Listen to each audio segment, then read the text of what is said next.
Hello दोस्तों, नमस्कार। हाजिर हैं उत्तर प्रदेश की 25 बड़ी खबरें लेकर, सारी बताएंगे आपको इसी वीडियो में। तो चलिए गाइस, वीडियो स्टार्ट करते हैं, आपका बना टाइम वेस्ट। पहली खबर की बात करें जो कि उत्तर प्रदेश से आ रही है। उत्तर प्रदेश में चल रहे एसआईआर अभियान को लेकर आ रही है। एसआईआर प्रक्रिया पर मंत्री का दावा, फर्जी मतदाता हटे तो विपक्ष खत्म।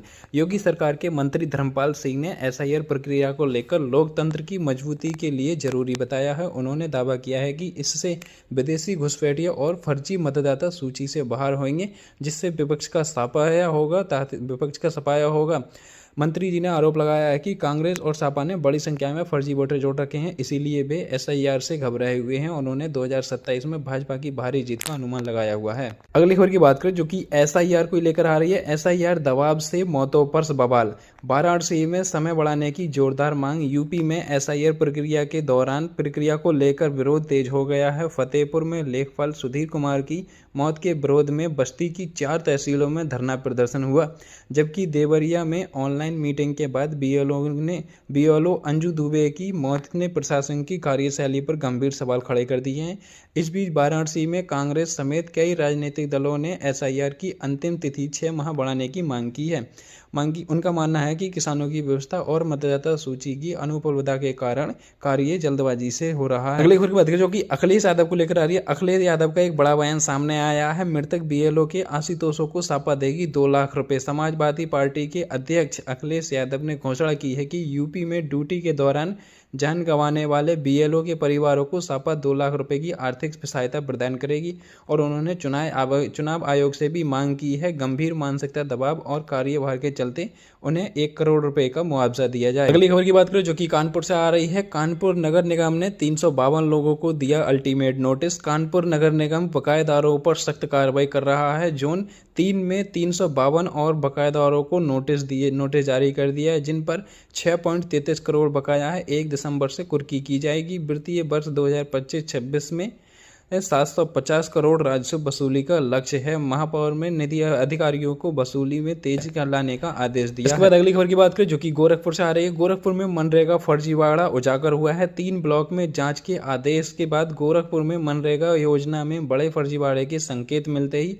प्रशासन हरकत में आ गया है। अनियमितताओं की शिकायत के बाद 3 ब्लॉक में व्यापक जांच के आदेश जारी कर दिए गए हैं। जांच चल रही है। अगली खबर की बात करें जो कि बांसगांव ब्लॉक की एक ग्राम पंचायत में 1 से 9 नवंबर के बीच 47 फर्जी मास्टर रूल के आधार पर 90,000 से ज्यादा की राशि का भुगतान आया सामने। अगली खबर की बात करें जो कि उत्तर प्रदेश से आ रही है। यूपी होमगार्ड भर्ती को लेकर आ रही है। यूपी होमगार्ड भर्ती में महिलाओं को मिली बड़ी राहत। आरक्षण नियम में संशोधन। उत्तर प्रदेश में 41,424 पदों पर जारी होमगार्ड भर्ती 25 को लेकर यूपीआरपीए ने महत्वपूर्ण संशोधन जारी कर दिया है। नया बदलाव विवाहित, तलाकशुदा, विधवा महिलाएं आर्थिक को बड़ी राहत देते हुए अब आवेदन करते समय महिलाएं पिता पक्ष के जाति प्रमाण पत्र और वर्तमान निवास प्रमाण पत्र के जनपद में विभिन्न होने के कारण भी आरक्षण का लाभ ले सकेंगी। विवाह के बाद निवास बदलने के कारण आने वाली समस्याओं को बोर्ड ने दूर कर दिया है। अनुकंपा नियुक्त पुलिसकर्मियों को प्रशिक्षण अवधि का पूरा वेतन देने का हाईकोर्ट का आदेश। इलाहाबाद हाईकोर्ट ने अनुकंपा आधारित नियुक्ति पाए अब सब इंस्पेक्टर और इंस्पेक्टर्स के पक्ष में बड़ा फैसला सुनाते हुए कहा है कि वे प्रशिक्षण अवधि को पूर्ण वेतन के हकदार हैं। कोर्ट ने प्रशिक्षण अवधि इसको सेवा में जोड़ते हुए 7वें वेतन आयोग के लाभ के एरिया में देने का निर्देश दिया है। अगली खबर की बात करें जो कि 2010 और 11 बैच के 61 पुलिसकर्मियों ने याचिका दायर कर प्रशिक्षण अवधि पर केवल एक्सपायर्ड दिए जाने की चुनौती दी थी। हाईकोर्ट ने 2 माह के अंदर आदेश का पालन करने को सुनिश्चित करने का निर्देश दिए। अगली खबर की बात करें जो कि उत्तर प्रदेश से आ रही है। यूपी में बिजली बिल पर भारी छूट, योगी सरकार ने शुरू किया राहत अभियान। उत्तर प्रदेश में सर्दियों से पहले योगी सरकार ने बिजली उपभोक्ताओं को बड़ी राहत दी है। 1 दिसंबर 2025 से बिजली बिल सुधार राहत और महा अभियान शुरू होगा, जिसमें घरेलू और छोटे जो उपभोक्ताओं को बिल भारी छूट में मिलेगी। ये योजना 28 फरवरी 2026 तक चलेगी, जिसकी 3 चरणों में लागू होगी। योजना के तहत 2 किलो वाट वाले उपयोग करने वाले उपभोक्ताओं को 1 किलो वाट तक के बिजली बिल में राहत दी जाएगी। अगली खबर बात करें जो कि उत्तर प्रदेश से आ रही है। यूपी में आधार कार्ड से जन्मतिथि साबित नहीं होगी। उत्तर प्रदेश सरकार ने नियम बदले। उत्तर प्रदेश सरकार ने आधार कार्ड से जन्मतिथि प्रमाणित करने के नियम बदल दिए हैं। नियोजन विभाग ने सभी विभागों को निर्देश दिए हैं कि अब आधार कार्ड को जन्म स्थिति प्रमाण पत्र के रूप में स्वीकार नहीं किया जाएगा। विशेष सचिव अमित सिंह बंसल ने के अनुसार यूआईडी ने स्पष्ट किया कि आधार कार्ड जन्मतिथि का कोई भी प्रमाणित दस्तावेज संकलन नहीं होता है, इसलिए ये जन्मतिथि का प्रमाण पत्र नहीं है और साथ ही साथ ना ही ये नागरिकता का प्रदर्शन है। अगली खबर की बात करें जो कि उत्तर प्रदेश से आ रही। यूपी में धान बिक्री में किसानों को बड़ी राहत, 5.44 लाख पंजीकृत हुए किसानों के। उत्तर प्रदेश में धान खरीद अभियान किसानों के लिए खुशखबरी लेकर आया है। 2025-26 के सत्र में अब तक 5.44 लाख से अधिक किसानों ने पंजीकरण कराया है। 1 अक्टूबर से 28 नवंबर तक 1.39 लाख किसानों ने 8.28 लाख मैट्रिक टन धान की खरीदी की जा चुकी है।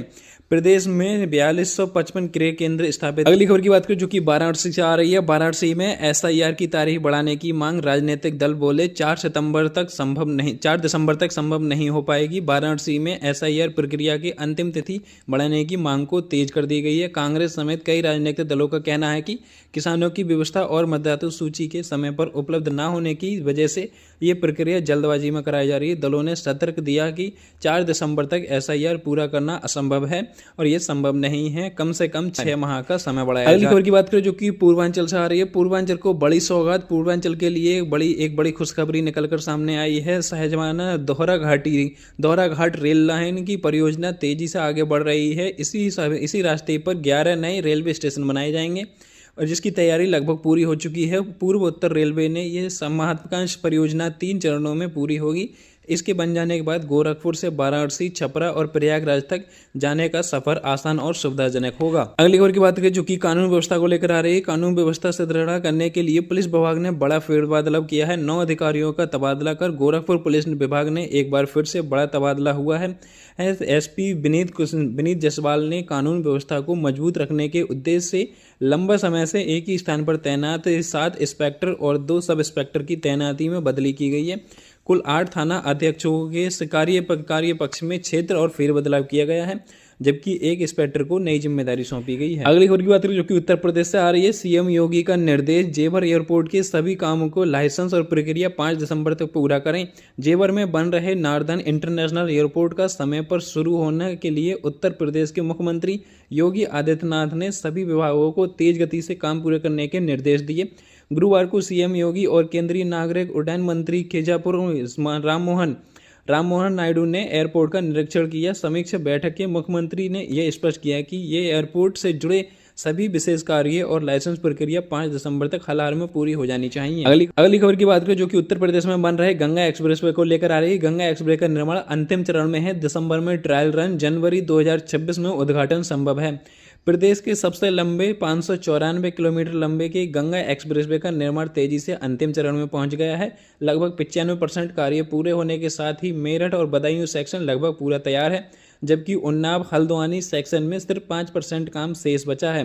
परियोजना से जुड़े अधिकारियों के अनुसार दिसंबर में एक्सप्रेसवे का ट्रायल रन किया जाएगा। वहीं जनवरी 2026 के मध्य में प्रधानमंत्री नरेंद्र मोदी द्वारा इसका भव्य उद्घाटन